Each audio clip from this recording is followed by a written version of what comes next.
아멘. 우리 성경 문독 함께합니다. 오늘 말씀은 욥기 1장입니다. 욥기 1장 1절부터 5절까지 말씀 함께 합독하시겠습니다. 욥기 1장 1절부터 5절까지입니다.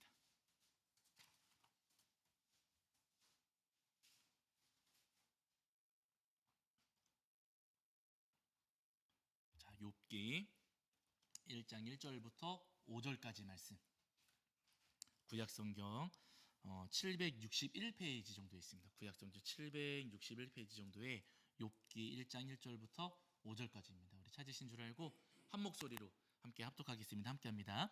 우스 땅에 욥이라 불리는 사람이 있었는데 그 사람은 온전하고 정직하여 하나님을 경외하며 악에서 떠난 자더라. 그에게 아들 7과 딸 3이 태어나니라. 그의 소유물은 양이 7,000마리요 낙타가 3,000마리요 소가 500결이요 암나귀가 500마리이며 종도 많이 있었으니 이 사람은 동방 사람 중에 가장 훌륭한 자라.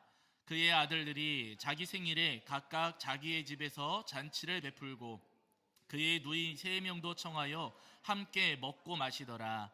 그들이 차례대로 잔치를 끝내면 욥이 그들을 불러다가 성결하게 하되 아침에 일어나서 그들의 명수대로 번제를 드렸으니 이는 욥이 말하기를 혹시 내 아들들이 죄를 범하여 마음으로 하나님을 욕되게 하였을까 함이라. 욥의 행위가 항상 이러하였더라. 아멘. 우리 자리에 앉으시겠습니다. 여러분 한 주간 평안하셨죠? 네, 오늘도 우리 하나님 앞에 나와 예배하는 저와 여러분이 우리 주님께서 주시는 은혜와 사랑이 가득하기를 간절히 소원합니다. 오늘은 욥기 1장 말씀을 통해서 우리에게 주시는 은혜를 나누려고 하는데요. 여러분 잘 아시는 것처럼 욥이라고 하는 분은 성경에서 굉장히 유명한 인물 중에 한 사람입니다. 오늘 욥기 1장 1절 말씀을 보시면은 이 욥이 어떤 인물이었는지 어떤 사람이었는지를 우리에게 소개해주고 있는데요. 1장 1절을 보시면 그 사람은 온전하고 정직하여 하나님을 경외하며 악에서 떠난 자더라. 온전하고 정직하고 하나님을 경외하고 악에서 떠난 자다. 한마디로 이야기하면 여러분 믿음이 좋아요, 나빠요? 믿음이 엄청나게 좋은 사람이라는 거예요.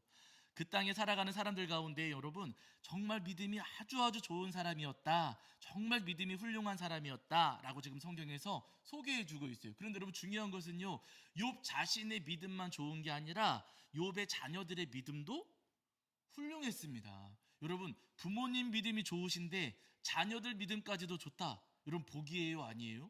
이거 엄청난 축복이에요. 여러분 목사님 자녀들 가운데 예수님 안 믿는 자녀 있을까요, 없을까요? 있어요. 여러분 자식 농사가 내 마음대로 됩니까, 안 됩니까? 안 됩니다. 그리고 목사님 자녀가 예수님 안 믿는다고 해서 야 목사님이 아주 못나갔고 그러구나 하고 손가락질 해서는 절대로 안 돼요. 왜냐면 내 마음대로 안 되거든요. 왜 노력을 안 하셨겠습니까? 근데 여러분 목사님 자녀들 가운데도 예수님 믿는 사람, 안 믿는 사람이 있을 정도로 자식 농사가 그만큼 어렵고 힘들어요. 그런데 욥의 자녀들은, 욥에게 10명의 자녀가 있었는데 여러분 그 자녀들 하나하나의 믿음 또한 욥을 따라서 좋았다는 거예요. 욥의 믿음도 좋았고 자녀들의 믿음도 좋았고 그 가정이 화목하고 안정했습니다. 그뿐만 아니라 여러분 그 아래 이어지는 말씀들 보시면은요, 욥에게 재산도 굉장히 많이 있었어요. 욥기 그 1장 3절 요 이하 이어지는 말씀들 쭉 보시면은 여러분 욥이 가졌던 소유가 얼마만큼이었는가를 소개하는데 무슨 양이 7,000마리, 낙타 3,000마리, 소가 500결이, 나귀가 500마리. 물론 여러분 이 짐승들 이 값어치를 헤아리면은 제가 대충 계산해 봤거든요. 요 짐승들 값어치만 대충 헤아려 봤을 때 한 40억 정도 된다 그래요. 아니 놀라지도 않으셔. 40억 정도 된대요, 여러분. 많아요, 저거. 물론 여러분 딱 가치를 계산하기에 따라서 환산하기에 따라서 달라질 수는 있어요. 그러나 여러분 굉장히 많은 재산을 소유를 가지고 있었습니다. 중요한 것은 여러분 짐승을 데리고 있다는 것은 모두 같이 있다는 거예요.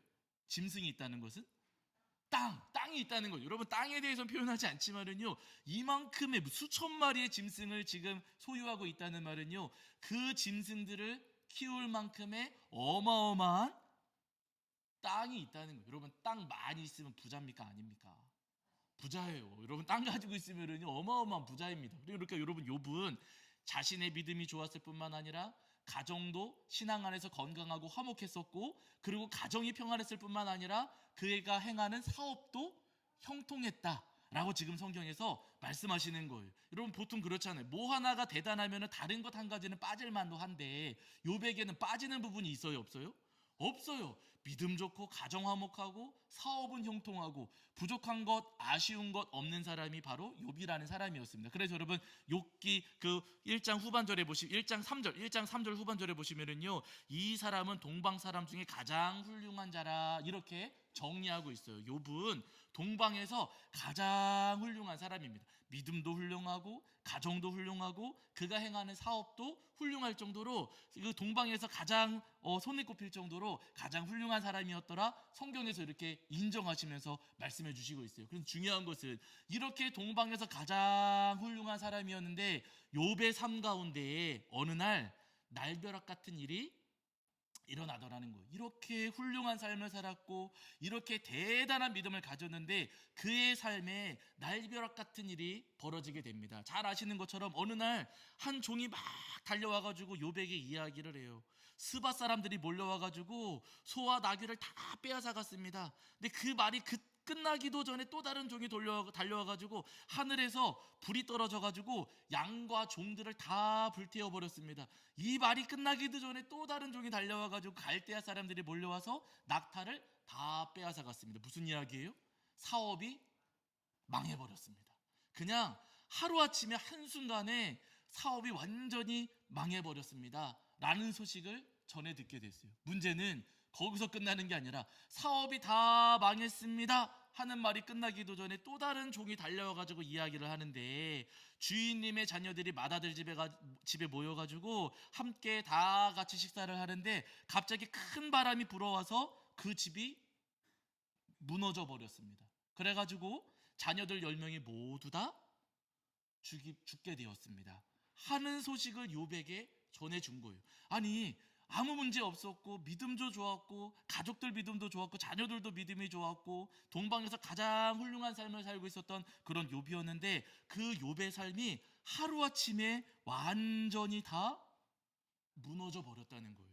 와, 여러분 이 말씀 우리가 잘 아는 말씀이지만은요, 이 말씀을 그냥 눈으로만 읽고 내려가도 마음이 어때요? 괴롭습니다. 마음이 아프고 너무나도 괴로운 일이 욥의 삶 가운데 오늘 펼쳐졌다는 거예요. 중요한 것은 이렇게 눈으로만 읽어도 괴롭고 힘든 일이 욥에게만 일어나는 게 아니라 여러분 누구에게도 일어나요? 사실 우리에게도 일어날 때가 있습니다. 우리 주변에서도 그렇고요, 나 자신의 삶에서도 그렇고 정말 날벼락 떨어지는 것 같은 일들이 욥에게만 일어나는 게 아니라 우리에게도 이런 일들이 찾아올 때가 종종 있더라는 거예요. 우리도 나름 물론 이제 무슨 욥만큼은 아니지만 욥처럼 우리가 믿음 좋은 것은 아니지만은요, 그래도 나름대로 이 땅을 살아가면서 하나님을 경외하려고 하고 또 좁은 길에서 벗어나지 않으려고 하고 또 내가 실수하지 않나 잘못하지 않나 끊임없이 우리의 삶을 돌아보고 우리의 가슴을 치면서 우리도 믿음으로 완벽하진 않지만은 믿음으로 살려고 열심히 노력하고 있는데, 그런데 이상하게도 이렇게 믿음으로 애쓰며 살아가는 우리의 삶에 날벼락 같은 일들이 일어나더라는 거예요. 사업이 어려워질 때도 있고요, 갑자기 병에 걸릴 때도 있고 억울한 일을 당할 때도 있고 우리 삶을 괴롭게 하는 정말 힘들게 하는 일들을 우리가 경험하게 될 때도, 그런 일들이 우리 삶에 일어나게 될 때도 많이 있더라는 거예요. 아니 교회 바깥에 믿음 없는 사람들은 잘 먹고 잘 사는 것 같은데, 그 사람들은 아무 문제 없이 잘 먹고 잘 사는 것 같은데 왜 예수님 믿고 애쓰며 살아가는 우리 삶에 이렇게 괴로운 일이 일어나고 왜 힘든 일들이 일어날까? 아니 주님께서는 왜 안 막아주시고 이렇게 우리를 괴로운 상황에 처하게 하실까? 사실 그런 일들을 겪을 때마다 우리가 원망스러운 마음 생기는 것이 사실은 당연하고 때로는 그런 마음이 우리 마음 가운데 찾아올 때도 있더라는 거예요. 그런데 여러분 기억하실 것이 한 가지가 있어요. 하나님께서 때때로 우리 삶에 그렇게 날벼락 떨어뜨리실 때도 있고 우리가 뜻하지 않은 일들, 내가 기대하지 않았던 일들, 또 나를 너무 힘들게 하고 나를 괴롭게 하는 일들, 우리가 그 일들을 만나게끔 하나님께서 그렇게 두시는 일들이 분명히 있을지는 모르겠지만, 그러나 여러분 우리가 꼭 기억해야 될 것은 뭐냐면요, 하나님께서 망가지고 무너진 우리의 삶을 그대로 내버려 두지는 않으신다는 거예요. 내 삶이 그렇게 망가지고 막 구겨지고 그럴 때 괴로운 일을 겪었을지는 모르겠지만은요, 여러분 주님께서는요 그렇게 망가진 우리의 삶, 구겨진 우리의 삶을 통해서 또 다른 새로운 역사를 이루어 가시는 주님이시라는 겁니다. 여러분 욥기를 보세요. 욥의 삶이 다 무너지고 욥이 하나님 앞에 막 부르짖으면서 항변합니다. 동방에서 으뜸가는 사람이라고 믿음 좋은 사람이라고 했지만은요, 이 욥이 그 괴로운 상황에 처했을 때 하나님 앞에 막 부르짖고 소리쳐요. 하나님 왜 이러십니까? 하나님 지금 살아계시는 거 맞습니까? 아니 저는 하나님을 도무지 이해할 수가 없습니다. 제가 도대체 하나님 앞에 뭘 잘못했습니까? 하면서 여러분 하나님 앞에 막 부르짖고 소리 지르고 하나님 앞에 질문을 막 쏟아붓습니다. 얼마나 욥이 막 그 하나님 앞에 부르짖는지 그 성경 말씀 욥기 말씀 읽어보면은요, 이렇게까지 해도 되나? 야, 이렇게까지 하는데도 욥이 살아있나 싶을 정도로 하나님 앞에 불경스러워 보이는 말들까지도 막 쏟아부으면서 하나님 앞에 외친다는 거예요. 그러니까 그 친구들이 와가지고 욥의 입을 막 틀어막습니다. 너 그런 소리 하면 안 된다. 너 하나님 앞에 그런 말 하면 안 된다. 라고 하면서 친구들이 욥의 입을 막 틀어막거든요. 근데 여러분 중요한 것은요, 욥이 그렇게 하나님 앞에 막 소리 지르고 부르짖었을 때 욥의 그 부르짖음을 하나님께서는 막으세요? 안 막으세요? 안 막으셨어요. 하나님께서는요, 그 부르짖음을 성경에 그대로 다 기록해 두셨습니다. 친구들은 하지 말라고 막 틀어막고 못하게 그 입을 막 막았을지는 모르겠지만은요, 하나님께서는 그 입을 막지 않으시고 그렇게 한다고 욥을 꾸짖지도 않으시고요, 욥이 부르짖고 외치는 그 부르짖음을 하나님께서는 다 성경에 기록해 주셨어요. 그리고 그 욥의 부르짖음, 욥의 질문을 통해서 우리에게 하나님은 우리가 다 이해할 수 없는 하나님이시다. 우리가 하나님을 다 아는 것 같고 내가 하나님을 다 헤아리는 것 같지만 하나님은 내가 생각하는 것보다 더 크신 하나님이시고 하나님께서는 내가 아는 것보다 더 깊으신 하나님이시다 하는 사실을 욥의 부르짖음을 통해서 우리에게 깨닫게 해주신다는 거예요. 욥에게는 어려운 일, 괴로운 일이 찾아왔지만 하나님께서는 욥에게 찾아온 그 괴로운 일을 밑거름으로 삼으셔가지고 우리의 믿음을 깨우치시고 우리의 믿음을 더 깊은 차원으로 이끌어주시는 아주 훌륭한 디딤돌로 삼아주신다. 성경에서 오늘 우리에게 말씀하고 계세요. 그래서 여러분 우리가 뭐 잘 모르는 사람이긴 하지만은요, 예전에 빅토르 위고라고 하는 아주 유명한 문학가가 있었어요. 이 사람이 욥기를 가르쳐서 이 사람이 뭐라고 하냐면은요, 가장 위대한 걸작이다. 욥기는 가장 위대한 걸작이다. 이런 말을 남긴 적이 있습니다. 하나님께서 여러분 망가지고 구겨진 욥의 삶이었지만은요, 망가지고 구겨진 욥의 삶을 걸작으로 새겨 주셨다라고 하는 거예요. 여러분 우리도 마찬가지입니다. 때때로 우리 삶에 주님께서 괴로운 일 허락하실 때가 분명히 있어요. 막아주지 않으시고 우리를 괴롭게 내버려 두실 때가 분명히 있습니다. 그러나 여러분 그렇다고 해서 하나님께서 우리를 사랑하지 않으시는 게 절대로 아니세요. 하나님께서 우리 삶에 괴로운 일을 일으키실 수가 있겠지만은요, 그러나 주님께서는 그 괴로운 일들, 그 일들을 통해서 우리의 삶에 더 큰 하나님의 은혜를 새겨가실 줄로 믿습니다. 그래서 여러분 로마서에서 바울 사도가 고백하기를 하나님을 사랑하는 자 곧 그의 뜻대로 부르심을 입은 자들에게는 모든 것이 합력하여 뭘 이루어 간다고요? 선을 이루느니라. 모든 것이 합력하여 선을 이루느니라. 이렇게 고백해요. 하나님께서 부르신 자들에게 하나님께서는요, 그들의 모든 삶을 다 합하셔가지고 그 가운데에는 괴로운 일도 있고 힘든 일들도 있고 슬픈 일들도 많이 있지만 그 모든 것들을 다 합하셔가지고 하나님께서는 선을 이루어 가신다 분명히 말씀하셨어요. 그리고 여러분 이사야에서는요 이런 말씀도 있습니다. 여기 한번 찾아보실게요. 이사야 여러분 9장 7절입니다. 이사야 9장 7절. 자, 지금 욥기 펴놓고 계실 텐데 여러분 조금 뒤로 가셔서 자, 이사야 9장 7절입니다. 이사야 9장 7절.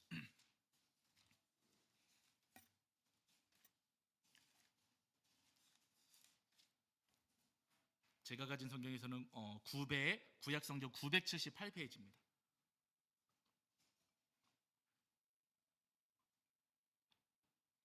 이사야 9장 7절. 이사야 9장 7절입니다. 우리 찾으신 줄 알고 함께 읽겠습니다. 함께합니다. 시작. 그 정사와 평강의 더함이 무궁하며 또 다윗의 왕자와 그의 나라에 군림하여 그 나라를 굳게 세우고 지금 이후로 영원히 정의와 공의로 그것을 보존하실 것이라. 만군의 여호와의 열심히 이를 이루시리라. 아멘. 제가 굉장히 좋아하는 말씀입니다. 만군의 여호와의 열심히 이를 이루시리라. 아멘 하셔야 돼요. 다시 한번. 만군의 여호와의 열심히 일을 이루시리라. 아멘. 여러분, 하나님의 열심히 이루어 가신다는 거예요. 내가 하는 게 아닙니다. 하나님께서 열심히 이루어 가신다 그러세요.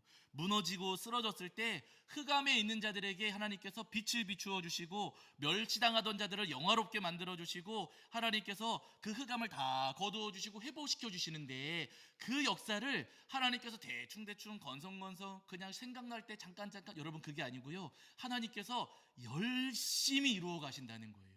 우리 삶에 괴로운 일이 있고 어려운 일이 있고 힘들 일들이 있고, 우리 삶을 정말로 지치게 하는 일들, 정말 날벼락 같은 일들이 있을 수 있겠지요. 그러나 여러분, 하나님의 열심히 우리를 회복시켜 주시는 그 일들을 이루어 가신다. 하나님께서 열심을 다해서 우리 삶을 고치시고 우리 삶에 다시 은혜의 역사를 새기신다. 성경에서 우리에게 말씀하고 계세요. 바라기는 여러분, 오늘 나보다 더 열심히 나의 삶을 고치시고 회복시켜 가시는 하나님의 그 은혜와 그 손길을 기대하고 소망하시는 저와 여러분이 되기를 주의 이름으로 간절히 축원합니다. 제가 예전에 읽었던 책에서 아주 인상 깊은 문장이 하나가 있었어요. 그 책에서 무슨 이야기 하냐면요, 여러분 따라해 보세요. 주님은, 다시 한번, 주님은 구겨진 종이에도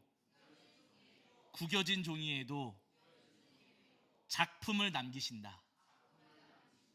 아멘. 네, 성경 구절은 아니지만은요, 이분이 그 책에 우리 주님은 구겨진 종이에도 작품을 남기실 수 있는 주님이십니다 하더라고요. 그 글귀가 굉장히 제가 인상 깊었어요. 여러분, 우리 삶이 아무리 구겨지고 망가지고 때로는 망신당할 수도 있겠죠. 그러나 여러분, 그 구겨진 종이에도 우리 주님은 작품을 남기실 수 있다는 것. 내 삶이 아무리 구겨졌을지라도 주님은 내 삶에 작품을 새기실 수 있습니다. 주님의 열심히 우리 삶을 작품으로 만들어 가세요. 여러분, 성경에 보시면은 고라, 여러분 기억하시잖아요. 여러분, 고라, 모세와 아론에게 대항해가지고, 이제 모세와 아론의 사촌이었거든요. 고라가 모세와 아론을 대항해가지고 하나님께서 아론에게는 제사장 직분을 맡겨주시고 고라에게는 성전 기물을 나르고 운반하는, 옮기는 일을 맡기셨어요. 여러분, 제사장 집례하는 사람하고 성전 기물 나르는 사람하고 누가 멋있어 보일까요? 제사장 집례하는 사람하고 성전 기물 맨날 나르는 사람하고 누가 더 멋있어 보여요? 아무래도 제사장이 멋있어 보이죠. 그러니까 고라가 조금 뿔이 났어요. 지금 아론한테 가가지고 너만 하나님께서 제사장으로 세우신 줄 아느냐, 하나님께서 너하고만 대화 나누시느냐, 나하고도 대화 나누시고 하나님께서 나한테도 말씀 주신다. 너만 하나님을 아는 게 아니다. 나도 너처럼 제사장 역할 할 수 있다 하면서 모세와 아론에게 막 대항하고 저항했습니다. 근데 하나님께서 여러분, 고라를 칭찬하세요, 벌하세요? 벌하셨어요. 감히 모세와 하나님께서 기름 부으셔서 세우셨는데 너가 지금 그 하나님께서 기름 부으신 그 사람에게 저항하고 도전했다라고 하면서 하나님께서 이 고라를 아주 무섭게 벌하셨습니다. 땅을 가르셔가지고 집어삼키게 하셨잖아요. 그래서 여러분, 고라 가문은 망신당한 가문이에요. 성경에서 여러분, 이 고라 가문은요, 망신당한 가문이고 아주 멸망당한 가문으로 그렇게 기억이 되어 있습니다. 우리도 여러분, 고라의 가문을 그렇게 기억하고 있어요. 그런데 여러분 보세요. 자, 말씀 한 구절 찾아볼게요. 여러분, 조금 몇 구절 찾아보셔야 되거든요. 성경책 놓지 마시고. 자, 민수기로 가보세요. 민수기 26장입니다. 민수기 26장.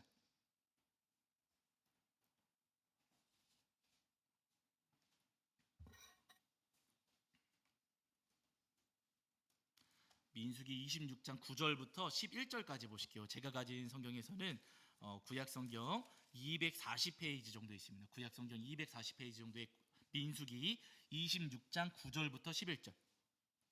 자, 민수기 26장 9절부터 11절. 자, 우리 찾으신 줄 알고 읽겠습니다. 함께합니다. 시작. 엘리압의 아들은 느무엘과 다단과 아비람이라. 이 다단과 아비람은 회중 가운데서 부름을 받은 자들이니 고라의 무리에 들어가서 모세와 아론을 거슬러 여호와께 반역할 때에 땅이 그 입을 벌려서 그 무리와 고라를 삼킴에 그들이 죽었고 당시에 불이 250명을 삼켜 징표가 되게 하였으나 고라의 아들들은 죽지 아니하였더라. 여기가 중요해요. 11절.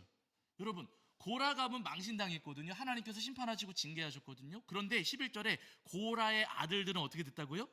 죽지 아니하였더라.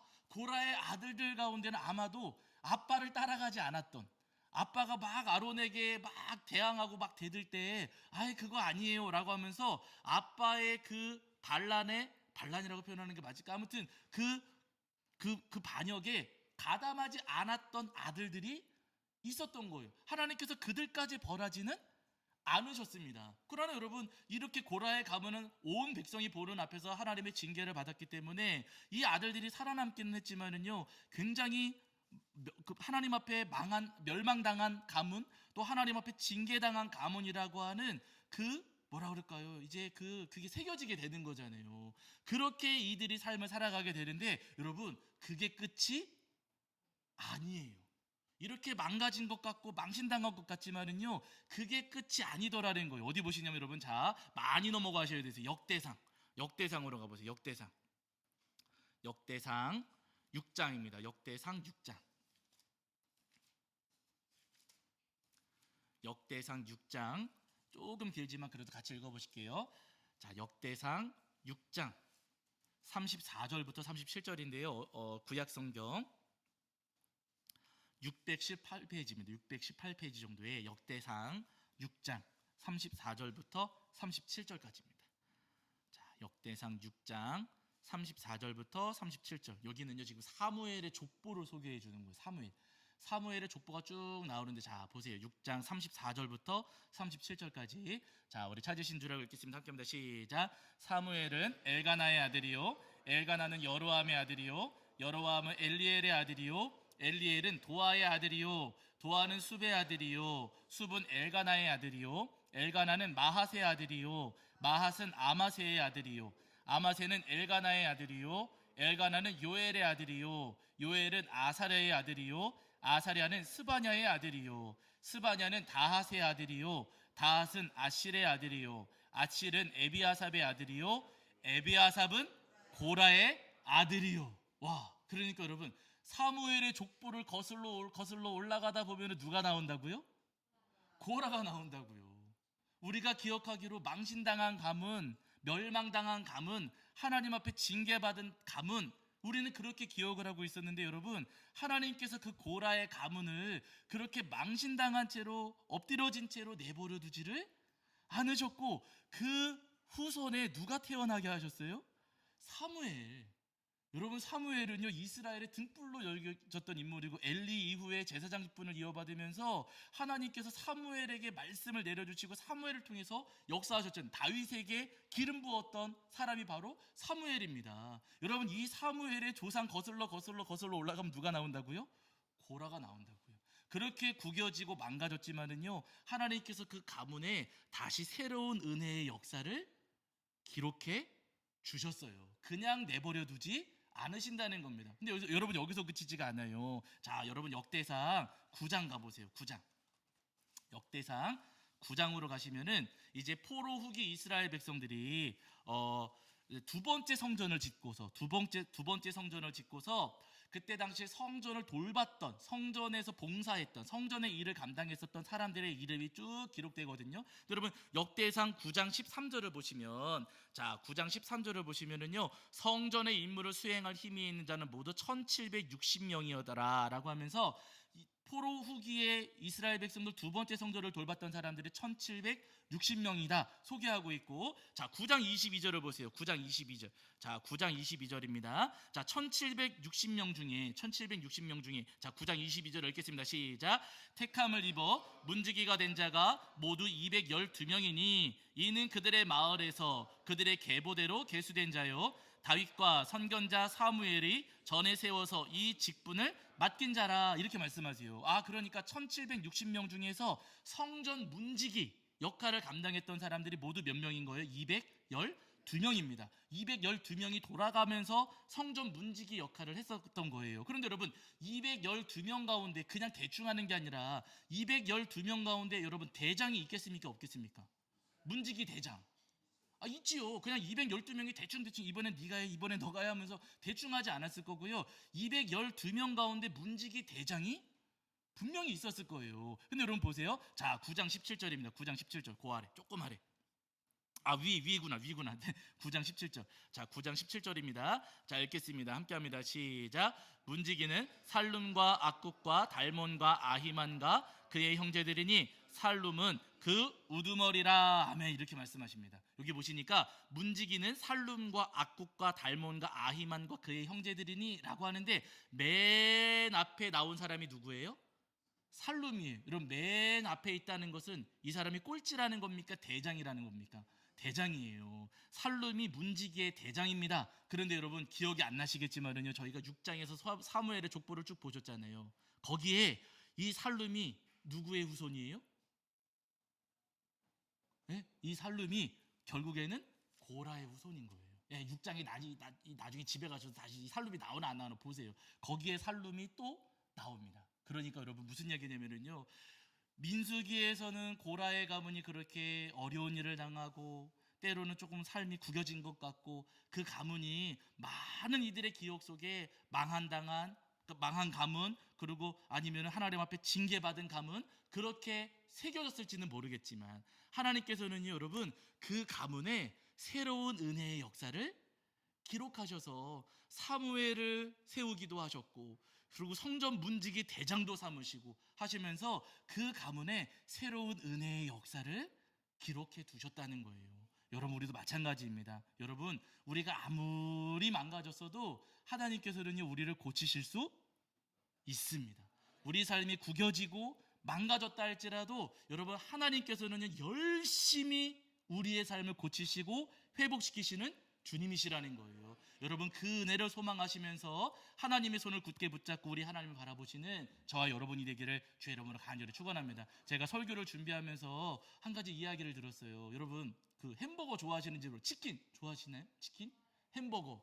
저도 좋아합니다. 근데 여러분, 치킨, 그 유명한 치킨 그 닭튀김 가게 가운데 여러분, KFC 기억 아세요?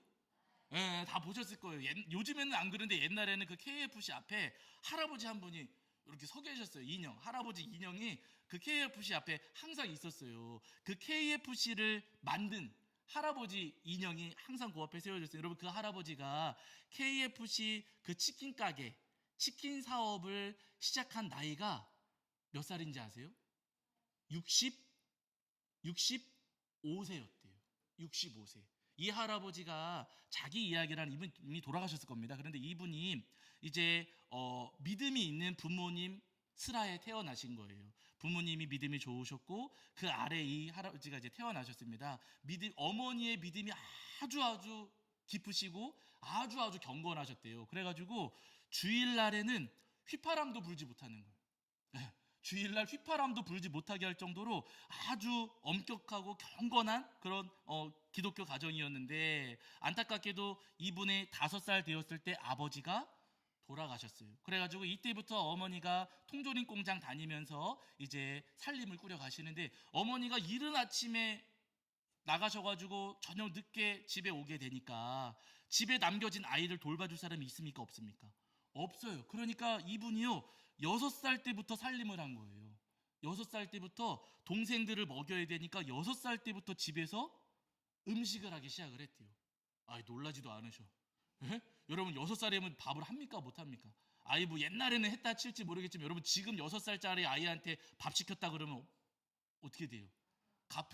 잡혀가요. 감옥 갑니다. 아동학대로. 근데 여러분, 6살 되었을 때부터 동생들만 남겨있으니까 6살짜리가 동생들 먹여 살리려고 음식을 하기 시작을 한 거예요. 주말마다 엄마가 음식하는 법을 알려주셨고 배운 대로 동생들에게 해줬는데, 어느 날 동생에게 닭튀김을 해줬대요. 그 어린 나이 6살에.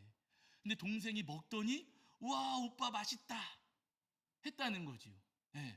그러면서 이분이 이제 동생들에게 음식을 열심히 계속해서 해주셨는데, 12살 되었을 때 어머니가 재혼을 하셨어요. 그런데 재혼해서 이제 같이 살게 된 의붓 아버지가 폭력적이어가지고 주먹을 막 휘둘렀던 거예요. 견디지 못하고 이분이 14살 때 집에서 가출을 했습니다. 가출하고서는 그때부터 이제 길바닥에서 생활을 하시는데 온갖 일을 다 하셨대요. 16살 되었을 때 자기 나이 속이고서는 군대에 입대했는데 돈이 될 줄 알고 군대에 입대했는데, 여러분, 군대 가보니까 내가 생각한 거하고 다르죠, 군대는. 그래가지고 4개월 만에 도망쳐 나오고, 증기선 선원으로 가서 일을 하기도 했는데 해고당하고, 철도기관사 조수로 취직했는데 상사하고 싸워가지고 쫓겨나고, 보험 판매원이 됐는데 그것도 잘 안 됐고, 그리고 법률사무소 가가지고 일하면서 법 공부해가지고 변호사까지 되기는 했는데 의뢰인하고 주먹다짐하고 싸워가지고 변호사 문도 닫아버리고, 그리고 뭐 타이어 판매를 했는데 그것도 망해버리고, 그리고 보트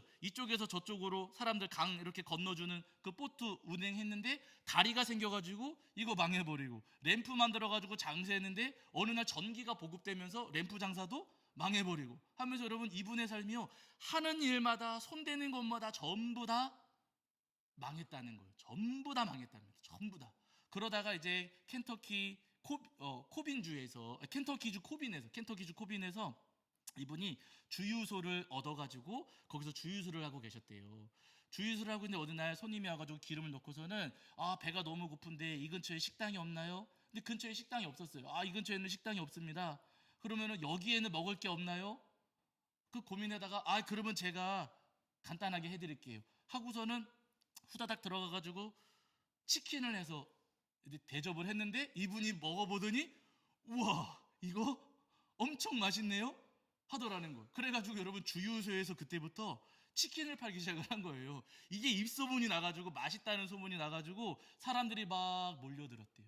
그래서 이분이, 아, 이게 장사가 되는구나. 그래가지고 거기다가 식당을 만들고, 치킨 파는 식당을 만들고서는 그때부터 9년 동안 맛있는 치킨을 어떻게 내가 만들 수 있을까, 9년 동안 치킨 그 조리법을 연구하신 거예요. 열심히 연구하셨던. 그러고 나서 이제 내가 장사가 잘 되겠구나, 이대로만 하면 내가 장사가 잘 되겠구나 하고서는 문을 딱 이제 다시 그 자기가 연구한 그 방법대로 장사를 시작하려고 했는데 2차 세계대전이 터져가지고 장사를 또 못하게 된 거예요. 네. 그러고 나서 장사를 한참 동안 못하고 문 닫고 있다가 전쟁 끝나고 나서 문을 다시 열었는데 장사가 될까요, 안 될까요? 안 되더라고요. 왜냐하면 고속도로가, 저쪽에 고속도로가 생겨가지고 자기 가게 앞으로는 이제 차들이 안 지나가는 거예요. 그러니까 여러분 이 장사도 망해버렸어요. 다 망했어요. 그래서 이분이 식당 정리하고, 장사가 안 되니까 식당 정리하고 이제는 빚 갚을 거 다 갚고, 그때가 65세였는데 다 갚을 거 갚고 마지막에 내 손에 남은 게 얼마인가 하고 확인을 해보니 65세 된 자기에게 남은 게 10만 원 정도밖에 없더라는 거예요. 다 망하고 10만 원 정도밖에 없대요. 다 망한 삶이었어요. 그래서 이분이 기도했대요. 하나님, 제 인생이 고작 이거밖에 안 됩니까? 왜 이러십니까? 저한테 왜 이러셨습니까? 하면서 이분이 하나님 앞에 하소연하면서 기도했는 대로 응답이 있어요, 없어요?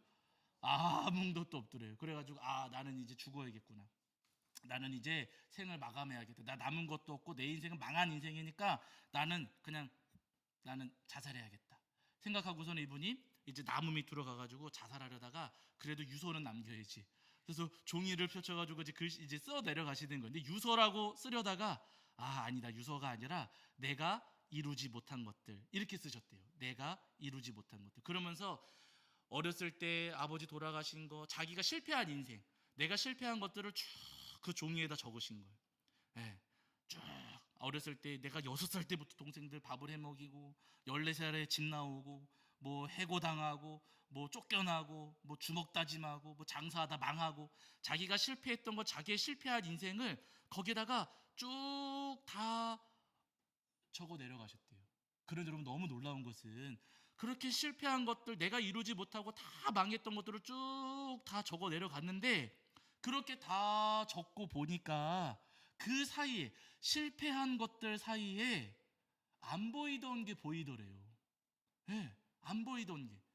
나는 다 실패했는데 실패한 것 사이에 어렸을 때 내 동생이 그 치킨 먹으면서, 내가 해준 닭튀김 먹으면서 맛있다 해줬던 그 장면, 그리고 주유소 운영할 때 그 손님이 내가 해줬던 그 음식을 먹고서, 닭튀김 먹고서 맛있다 해줬던 그 장면, 그리고 식당 내가 잘해보려고 9년 동안 그 요리법 조리법 연습하고 준비했던 그 장면들이 번뜩 떠오르더랍니다.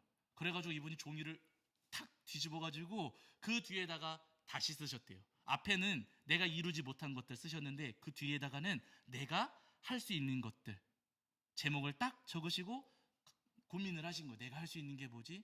가만히 생각해 보니까 내가 할 수 있는 게 뭐예요? 아, 닭튀김이구나. 그때 아신 거예요. 아, 하나님께서 나한테 이 요리하는 달란트, 닭 튀기는 달란트를 나한테 주셨구나. 이분이 그때 깨달으셨대요. 그래가지고 그 자리에 무릎 꿇고 하나님 앞에 기도하면서 서원하셨답니다. 하나님, 지금까지는 제가 저 혼자 잘 먹고 잘 살려고 일하고 돈 벌면서 살아왔는데 하나님, 이제부터는 제가 하나님을 위해서 제가 살겠습니다. 지난 65년 동안 제가 잘못 살아왔습니다. 그래서 제가 이 모양이 됐습니다. 하나님, 지금 저에게 있는 이 요리 실력이 하나님께서 주신 달란트라면 제 남은 모든 인생을 제가 주님께 다 드리겠습니다. 그때 기도하면서 서운하셨대요. 그리고 자살하려던 마음을 딱 접으시고 마트로 달려가서 요리 도구 10만 원 가지고 요리 도구하고 식자재 몇 가지를 사가지고 그때부터 근처에 있는 식당들을 다니시는 거예요. 이분이 프랜차이즈 사업을 해요. 이때 당시에는 프랜차이즈 사업이 그렇게 잘 알려질 때가 아니었는데 식당을 다니면서 내가 맛있는 닭튀김 방법을 알고 있습니다. 이 조리법을 사세요.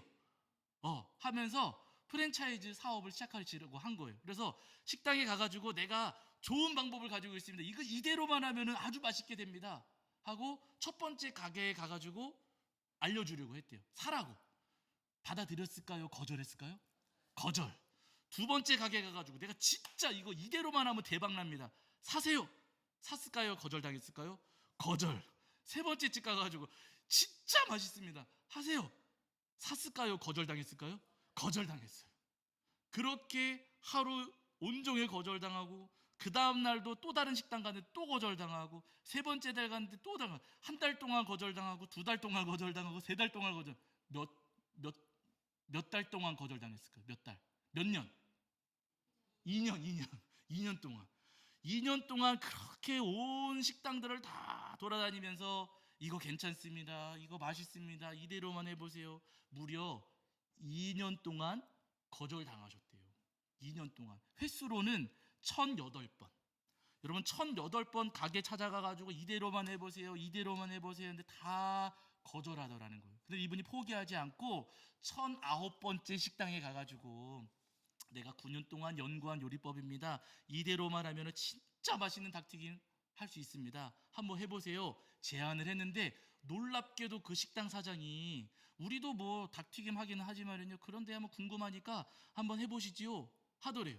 지금까지 한번 해봐 주세요 라고 한 집이 단 한 집도 없었는데 그 사장은 이상하게도 한번 해보시지요 하더라. 권하더라. 그래가지고 이분이 그 주방에 들어가가지고 자기가 아는 방법대로 만들어가지고 그 사장님한테 짜잔 하고 갖다 줘서 먹게 했더니 이분이 한 입 딱 먹고서는 눈이 띠용하는 맞아요. 띠용아 맞아요. 띠용하는 걸 이렇게 맛있나? 사겠습니다. 제가 이 요리법 사겠습니다. 해가지고 첫 번째 계약에 성사했고 그 계약이 계속 소문이 나면서 이어져가지고 우리말로 대박이 난 거예요.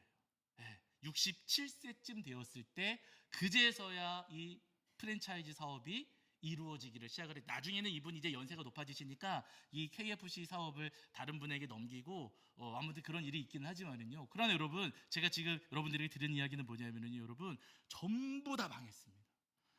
정말 65세 될 때까지 전부 다 망하는 삶이었어요. 그러나 여러분 하나님께서는요 그렇게 망가지고 구겨진 삶이었지만 그러나 하나님은 그 망가지고 구겨진 삶에다가 하나님은 놀라운 역사를 이루어 주시더라는 거예요. 이분이 그렇게 어마어마한 돈을 버셨을 때 자기 위해서 쓰지 않고요 끝까지 검소하게 지내시면서 이웃들 돕고 기부하고 장학재단 설립하고 교회 헌금하고 선교하는 데 쓰고 하시면서 아주 훌륭한 삶을 사셨다 이야기들을 하더라고요. 여러분 그렇게 망한 것 같고 여러분 65세까지 그렇게 다 망했다 그러면 누가 소망이 있다고 이야기를 하겠습니까? 그러나 여러분 누가 보더라도 망한 삶이었지만은요 주님께서는 그 구겨진 종이에 은혜의 역사를 기록하시고 그 삶을 작품으로 만드셨어요. 여러분 우리도 마찬가지입니다. 우리 삶이 아무리 구겨졌어도 괜찮습니다. 내 삶이 아무리 망가졌어도 괜찮아요. 왜냐하면 누가 열심히 우리를 고치고 계세요? 하나님의 열심히 우리를 아름답게 고쳐가십니다. 나에게는 힘이 없고 나에게는 능력이 없고 나에게는 소망이 없는 것 같지만 하나님의 열심이 우리를 아름답게 빚어가 주십니다. 바로 여러분 그 은혜를 소망하시면서 하나님, 주님 세상을 창조하셨던 그 손길로 우리를 더 아름답게 빚어주시고, 하나님 내 삶이 구겨지고 망가졌을지라도 주님의 열심으로 저를 고치시고 회복시켜 주시옵소서. 우리를 작품으로 하나님 만들어 주시옵소서. 기도하시는 저와 여러분이 되기를 주의 이름으로 간절히 축원합니다. 자, 우리 시간 옆에 말씀 마치면서 우리 잠깐 기도 찬송하고 기도하는 시간 갖도록 하겠습니다. 여러분 마음이 상한 자를 함께 고백하시면서 기도하겠습니다.